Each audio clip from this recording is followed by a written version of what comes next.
Hello everyone. What are you doing? Worrying about your child's future? तर काळजी नका करू. फक्त मुक्ताई कॉन्व्हेंटला संपर्क साधा.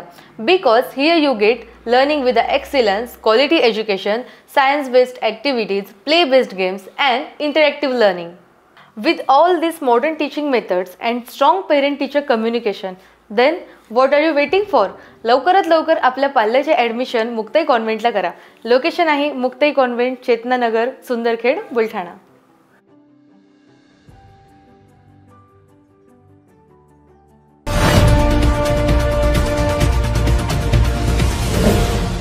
सिटी न्यूज, वसा जनसेवेचा.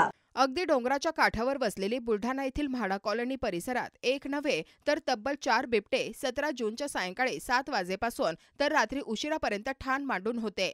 त्यामुळे या परिसरातील नागरिकांमध्ये दहशतीचे वातावरण पसरले आहे. याची माहिती मिळताच बुलढाणा वन विभागाची रेस्क्यू टीम घटनास्थळी दाखल झाली.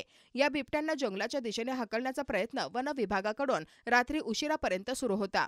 बुलढाणा शहरातील म्हाडा कॉलनी हा विस्तारित भाग असून अगदी अजिंठा पर्वत रांगेच्या काठावर वसलेला आहे. जंगलाला लागून असल्या कारणाने अनेक वेळा या ठिकाणी बिबटे, अस्वल, तडस सारखे हिंस्र प्राणी येतात. 17 जूनच्या सायंकाळी 7 वाजेच्या सुमारास म्हाडा कॉलनी परिसरात एक मादी बिबट व तिचे 3 बछडे काही नागरिकांना दिसून आले. त्यामुळे परिसरातील नागरिकांमध्ये दहशतीचे वातावरण पसरले व त्यांनी तत्काळ वन विभागाला याची माहिती दिली.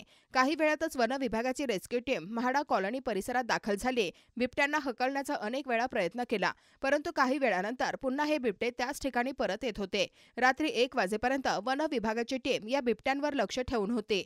शेवटी बऱ्याच वेळानंतर बिबट्याचा हा परिवार जंगलात निघून गेला. बुलढाणा शहरातील अनेक नागरिक म्हाडा कॉलनी परिसरात मॉर्निंग वॉकला जातात. अशात या भागात बिबटे वावरत असल्याने मॉर्निंग वॉकसाठी जाणाऱ्या भल्या पहाटे एकटे जाऊ नये. नागरिकांनी सकाळी 8 वाजेच्या नंतर या परिसरात मॉर्निंग वॉकला जावे तसेच सावधानता बाळगावी. बिबट्या दिसल्यास तत्काळ वन विभागाला कळवावे असे आवाहन बुलढाणा वनपाल मोहसिन खान यांनी केले आहे.